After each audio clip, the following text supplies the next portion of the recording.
Assalamualaikum warahmatullahi wabarakatuh. Kami dari kelompok 2 yang beranggotakan saya sendiri Murjiati dan rekan saya Muntaha Hirmawan.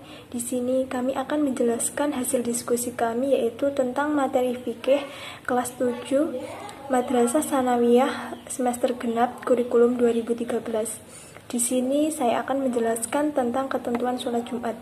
Yang pertama yaitu kita harus mengerti apa itu sholat Jumat. Sholat Jumat yaitu sholat yang dikerjakan pada waktu zuhur di hari Jumat yang diawali dengan 2 khutbah. Dasar hukum sholat Jumat yaitu terdapat di dalam Al-Quran surat Al-Jumu'ah ayat 9. Selanjutnya yaitu syarat wajib sholat Jumat. Syarat wajib yang pertama yaitu Islam, yang kedua balik, yang ketiga berakal, yang keempat laki-laki, yang kelima merdeka, yang keenam sehat. Jadi orang yang sakit tidak wajib melaksanakan sholat Jumat. Yang ketujuh orang yang menetap. Yang kedelapan yaitu orang yang tidak ada uzur atau halangan. Selanjutnya yaitu syarat sah sholat Jumat. Syarat yang pertama yaitu suci dari hadas, yaitu hadas besar maupun hadas kecil. Yang kedua yaitu suci badan, pakaian maupun tempat sholat dari najis. Yang ketiga yaitu menutup aurat. Yang keempat telah masuk waktu sholat Jumat. Yang kelima menghadap kiblat. Selanjutnya syarat khutbah Jumat. Syarat yang pertama yaitu khutbah dilaksanakan pada waktu zuhur. Yang kedua khutbah dilaksanakan dengan berdiri kecuali jika tidak mampu. Yang ketiga khatib harus duduk di antara khutbah Jumat. Yang keempat khatib harus suci dari hadas, baik hadas besar maupun hadas kecil dan najis. Yang kelima khatib harus menutup aurat. Yang keenam suara khatib harus jelas didengar oleh semua jamaah. Mungkin cukup sekian penjelasan dari saya. Selanjutnya akan dijelaskan oleh rekan saya. Lanjutkan pembahasan dari Mbak Murjiati, yakni tentang ketentuan sholat jamak dan qashar. Kita awali dengan pengertian sholat jamak.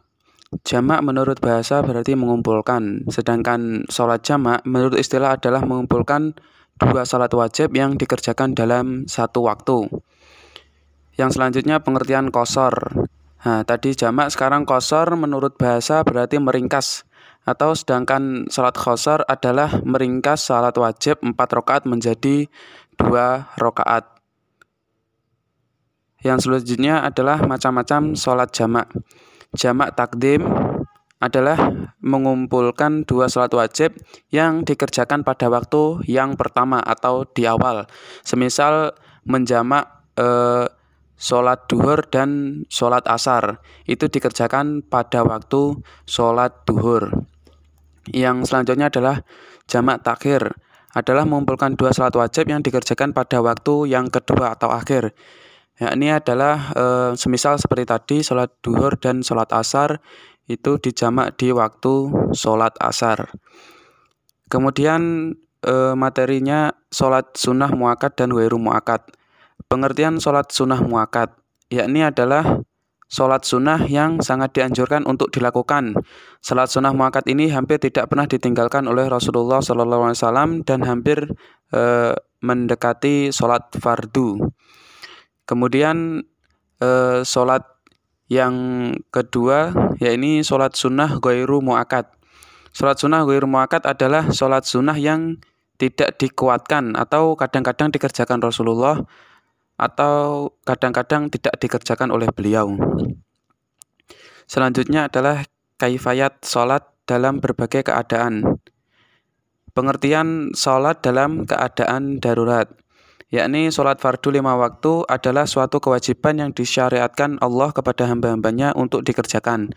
Perintah ini berlaku juga bagi orang yang sedang menderita sakit, sedang dalam keadaan berkendara, dan orang yang sedang dalam keadaan bagaimanapun selama ingatannya masih ada.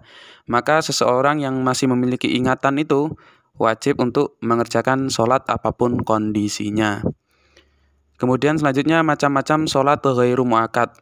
Yang pertama ada sholat sunnah ghairu muakkad sendiri, kemudian ada sholat istisqa, sholat khusuf atau kusuf atau sering disebut di daerah kita, yakni sholat gerhana ya.